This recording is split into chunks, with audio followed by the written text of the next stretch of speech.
हैदराबाद से भाई मोहम्मद इम्तियाज़ साहब ने सवाल पूछा है। वो लिखते हैं, मुफ्ती साहब, हम आपसे पूछना चाहते हैं कि मौक्किलों की क्या हकीकत है। हमने एक आमिल साहब से कोई काम करवाना था। आमिल साहब ने कहा कि मैं तो कुछ नहीं लेता, अलबत्ता मौक्किलों की हांडी देनी पड़ेगी और मौक्किलों की हांडी एक अदद काला बकरा है। आपसे ये पूछना था कि ये मौक्किल क्या चीज़ हैं और क्या वाकई मौक्किल काला बकरा खाते हैं और क्या ये जिन और फरिश्तों से अलहदा कोई मखलूक हैं। हम आपके जवाब का इंतज़ार करेंगे। मोहम्मद इम्तियाज़। जी मेरे मोहतरम भाई, हम इस हवाले से पहले भी जवाब दे चुके हैं। हमारे चैनल पर इस हवाले से पहले भी एक वीडियो पड़ी है। बहरहाल आपने चूँकि ताकीद की थी जवाब की, इसलिए आपका जवाब भी अर्ज़ करते हैं। देखें मेरे मोहतरम भाई, मौक्किल जो लफ्ज़ ये वकालत से है, तौकील से है, किसी को वकील बनाना। जिसको हम वकील बना रहे हैं और वो हमें नज़र नहीं आते, तो नज़र ना आने वाली मखलूक़ें दो किस्म की हैं। फ़रिश्ते हमें नज़र नहीं आते और जिन्नात हमें नज़र नहीं आते। अगर कोई बंदा ये दावा करे कि मौक्किल जो है वो फ़रिश्ते और जिन्नात के अलावा कोई तीसरी मखलूक है, तो ये निरी जहालत है। ये दावा बेबुनियाद है, इसकी कोई हकीकत नहीं। ये एक ख़याली बात है। मौक्किल जो ना वो जिन हो ना फ़रिश्ता हो, बल्कि एक तीसरी अलग से मखलूक हो जो हमें नज़र नहीं आती, ये मनगढ़ंत बात है जो जाहिल आमिलों ने ऐसे खामखा बनाई हुई है। हकीकत के साथ इसका कोई ताल्लुक़ और वास्ता नहीं है। दूसरी बात कि अगर मौक्किलों से मुराद ऐसे मतलब जिन्नात हैं या फ़रिश्ते हैं, यानी ऐसी मखलूक जो हमें नज़र नहीं आती। नंबर एक तो फ़रिश्तों को मुसख्खर नहीं किया जा सकता। हम फ़रिश्तों को अपने ताबे नहीं कर सकते कि हम जो चाहें उनसे काम करवा लें, और जिन्नात को ताबे करना भी मुश्किल है, बल्कि करीब करीब नामुमकिन के है कि हम अपनी मर्ज़ी के काम करवा लें, ऐसा मुश्किल है।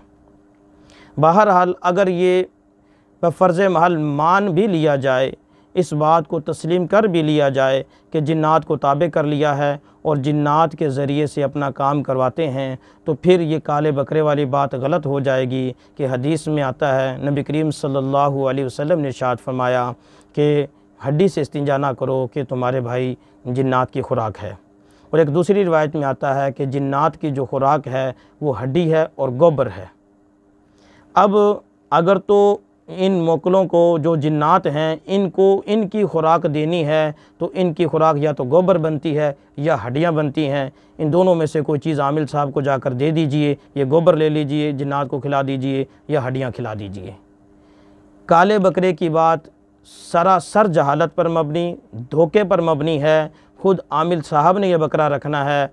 जिन्नात के खाने के साथ बकरे का कोई ताल्लुक़ नहीं, जिन्नात गोश्त खाते ही नहीं हैं। और जो किसी चीज़ की जो खुराक ना हो उसकी तरफ तबीयत का मिलान भी नहीं होता। जैसे हमारे सामने कोई चारा पड़ा हो तो हमारे सामने तो फजूल पड़ा वो चारा, हमारे किस काम का। हम तो उसी की तरफ इल्तिफ़ात करेंगे जो हमारी खुराक है। लिहाजा ये काला बकरा जिन्नात की खुराक है ही नहीं, तो जिन्नात इसकी तरफ इल्तिफ़ात ही क्यों करेंगे। दूसरी बात, मैं आपको एक वाक़या भी सुना देता हूँ। अब आपने एक काले बकरे के हवाले से चूँकि बात की थी, ज़माना तालिब इल्मी में मेरे एक साथी ने मुझे कहा कि मैंने किसी आमिल साहब से कोई काम करवाना था, तो आमिल साहब ने काला बकरा मांगा है कि मौक्किलों की हांडी चाहिए काला बकरा, और शर्त ये लगाई है कि उस पर एक सफ़ेद नुक्ता भी ना हो, इस कदर काला बकरा हो। उसने आके मुझसे जब ये ज़िक्र किया तो मैंने उसको कहा कि देखें, ये आमिल साहब ने धोखा दिया आपको। कोई मौक्किल जो बकरे शकरे नहीं खाते, ये फजूल बात है। खुद आमिल ने बकरा रखना है। उसने आगे ये कहा कि अगर आमिल ने बकरा रखना है तो फिर काले की शर्त क्यों लगाई, काले की कैद क्यों लगाई, क्या काला कोई महंगा आता है। तो मैंने इसको ये कहा कि सिर्फ़ इसलिए काले की शर्त लगाई ताकि आप मुतमईन हो जाएं। अगर अगर वो मुतलक बकरा कह देता तो आपके जहन में ये बात आ सकती थी कि शायद आमिल साहब ने ख़ुद रखना है। जब उसने काले की शर्त लगाई तो अब आपके जहन में भी ये बात नहीं आई कि ये आमिल साहब ने ख़ुद रखना है, जैसा कि आप ख़ुद कह रहे हैं कि अगर आमिल साहब ने रखना होता तो किसी भी कलर का बकरा वो रख सकता था। जो काले की कैद लगाई है इसका मतलब ये है वाकई ही मोकलों ने खाना है। मैंने उससे ये कहा कि आप ऐसे करें, अगर आज़माना है तो आज़माने के लिए आप उस आमिल साहब के पास जाइए और उससे ये कहिए कि जी काला बकरा तो नहीं मिलता, बकरा मिलता है जो सफ़ेद और काला मिक्स है, ऐसे मिक्स कलर वाला मिलता है। तो उसने यही कहना है कि ले आओ, आज़माना है तो चले जाओ। ये आज़माने के लिए मेरा दोस्त आमिल साहब के पास गया। आमिल साहब को कहा कि जी काला बकरा तो बावजूद तलाश के नहीं मिला, हमें एक बकरा मिलता है जो काला और सफ़ेद दो कलर का है, मिक्स है, बराबर कलर है दोनों।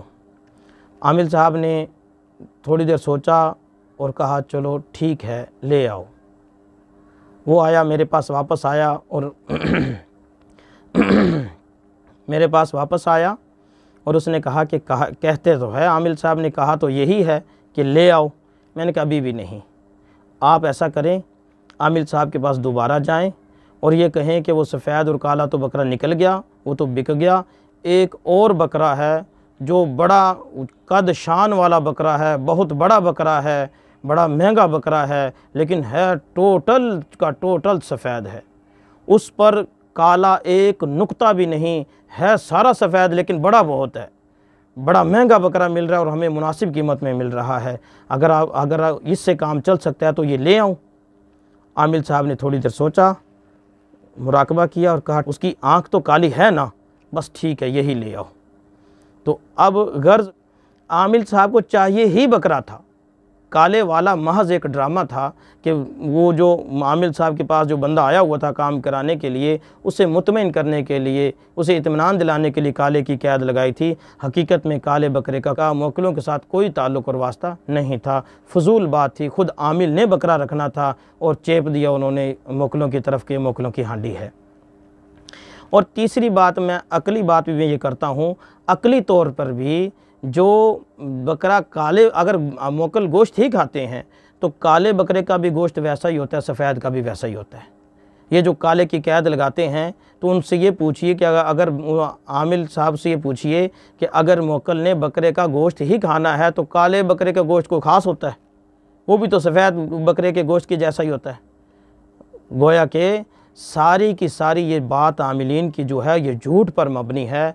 मोकलों की नंबर एक तो सिरे से हकीकत ही नहीं, अलग से मखलूक, ना वो जिन्नात हों ना वो फरिश्ते हों, अलग से ये बेबुनियाद बात है। और अगर जिन्नात भी हों, उनको मुसख्खर करने की भी बात हो तो वो ये तो गोबर हड्डियाँ खाने वाली मखलूक है, ये गोश्त कहाँ से खाएगी, काले बकरे कहाँ से खाएगी। इसलिए मेरे मोहतरम भाई ये फजूल बात है। आमिलीन की इन धोखा देहियों से बचिए। आमिलीन आपको धोखा देकर करोड़ों रुपए कमाते हैं और आपको वो उल्लू बना जाते हैं। लिहाजा आप आमिलीन के धोखे से बचिए, अपना पैसा बचाइए, अपना ईमान बचाइए। आप अगर कोई बीमारी लग गई है तो डॉक्टर के पास जाइए, डॉक्टर के पास जाकर आप अपना इलाज करवाएं। आमिल जब खुद बीमार होता है तो डॉक्टर के पास जाता है और आपको अपने पास बुलाता है। तो इसलिए मेरे मोहतरम भाई आमिलीन के धोखे से बचिए। ये सारे का सारा जो जाल है धोखे पर मबनी है। लिहाजा आमिलीन के पास जाने की ज़रूरत नहीं। जो लोग ज़्यादा तवीज़ गंडों में पड़ते हैं, मोकलों के चक्रों में ज़्यादा पड़ते हैं, वो परेशान भी ज़्यादा होते हैं। वो अगर उनके घर का कोई गिलास भी टूट जाए तो कहते हैं वो जिन्नात ने तोड़ दिया, वो मोकलों ने तोड़ दिया, ये मेरे जो दुश्मन के भेजे हुए मोकल हैं उन्होंने तोड़ा है। तो गोया कि उनका माइंड ही ऐसा बन जाता है। लिहाजा अपने आप को बचाइए, अपने आप को शुकूक व शुबहात से बचाइए, अपने आप को ऐसा मर्ज़ लगने से बचाइए कि आप तो वहम के मरीज़ हो जाओगे, वहमी बन जाओगे। कोई भी नुकसान हो गया तो कहोगे आमिल साहब ने वो अपना मोकल भेजा और उसने कर दिया। लिहाजा ऐसी बातों में ना पड़िए। ये मोकलों वाली कोई हकीकत नहीं, फ़्रॉड है। अगर कोई आमिल ये दावा करता है, मैं मोहम्मद ज़फ़र ये दावा करता हूँ, अगर कोई आमिल ये कहे कि मेरे पास मोकल हैं, अलग से मखलूक हैं, जिन्नात और फरिश्तों से अलग मखलूक हैं और वो मेरे ताबे हैं, मैंने उनको मुसख्खर किया हुआ है, मैं दावा करता हूँ कि वो मुझे दिखाए, आमिल साहब मुझे मोकल दिखा दे मैं आमिल साहब को एक खातिर खा इनाम दूंगा, इंशाअल्लाह एक बड़ा इनाम दूंगा, आमिल साहब को खुश कर दूंगा। आमिल साहब क़यामत की सुबह तक मुझे ये नहीं दिखा सकते। मेरा चैलेंज है, जितने भी आमिलीन हैं सबको चैलेंज है कि ये जो मोकलों का दावा करते हैं कि हमारे पास मोकल हैं, मेरा चैलेंज है कि वो मुझे दिखा दें। इंशाअल्लाह मैं उनको एक खातिर खा इनाम दूंगा और उनको मैं खुश करूँगा इंशाअल्लाह। वस्सलाम।